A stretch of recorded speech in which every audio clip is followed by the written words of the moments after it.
আসসালামু আলাইকুম everyone, welcome back Ain's mom lifestyle channel. কেমন আছেন সবাই? আমরা আলহামদুলিল্লাহ খুব ভালো আছি। আজকে সকাল সকাল রান্না বান্না করে নিচ্ছি। আমি মূলত রাতে রান্না করি, কিন্তু আজকে আমি সকালবেলা ঘুম থেকে উঠেই রান্না বান্না শুরু করে দিয়েছি। তার কারণ হচ্ছে আমার বাবার বাসা থেকে লোকজন আসতেছে, আমার মা আসতেছে, আমার বোন, আমার ভাই আসতেছে। আমার মা আসলে অসুস্থ, তো ওনাকে ডাক্তার দেখানোর জন্যই আসতেছে। তো আমি কিছু হালকা পাতলা কিছু রান্না করে রাখতেছি আপাতত। এখানে শোল মাছটাকে ভুনা করব। এই যে দেখতে পাচ্ছেন, মাছটাকে আমি একটু ভাজি করে নিচ্ছি। শোল মাছ ভুনা করব, আর দুইটা আইটেম করব, সবজি আইটেম করব। এটাই জার্নি করে আসলে আসলে একটু হালকা পাতলা খাবার খেলেই ভালো লাগে। তো দেখতে থাকুন আমার আজকের ভিডিওটি। আশা করছি আমার ভিডিওটি আপনাদের কাছে ভালো লাগবে।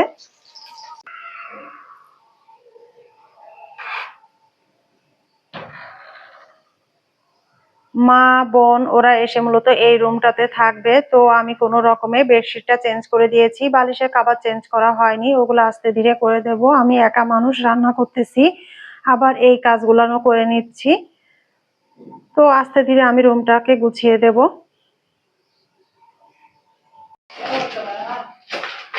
সকালে আপনাদের ভাইয়া গিয়ে এই যে শাক সবজি ডিম তেল কলা কিনে নিয়ে আসছে।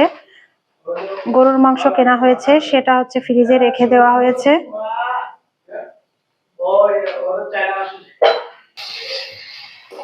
রান্না বান্না প্রায় শেষের দিকে, আর এখানে আমি মিষ্টি কুমড়া ভাজি করে নিচ্ছি। আর আমার মা ভাই আমার বোন ওরা সবাই চলে আসছে। একটু ব্যস্ততার মধ্যে আছি, তাই আপনাদের সঙ্গে ভালো করে কোনো কিছু শেয়ার করতে পারছি না। আমার কিচেনের অবস্থাটা দেখাই।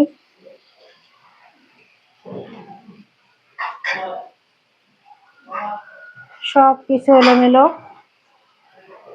আর এই যে এখানে আমার মা হচ্ছে মটর শাক নিয়ে আসছে, আর এখানে হচ্ছে পুঁই শাকের বিচি, আমরা বলি পুঁই শাকের বিচি, এগুলা নিয়ে আসছে গ্রাম থেকে।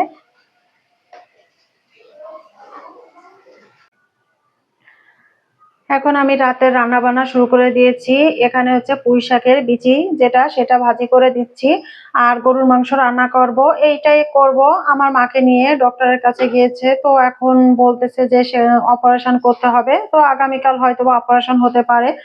যেহেতু সবাই এখন হসপিটালে দৌড়াদৌড়ি করতেছে, বেশি কিছু রান্না করব না।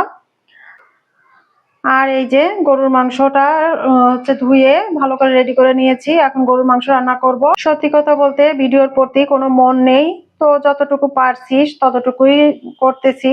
আসলে বাবা মা অসুস্থ থাকলে সব সন্তানেরই খারাপ লাগে। আসলে আমি কথাও বলতে ইচ্ছা করছে না, তারপর যতটুকু বলার আমি আপনাদের সঙ্গে বলতেছি, এই হচ্ছে ব্যাপার।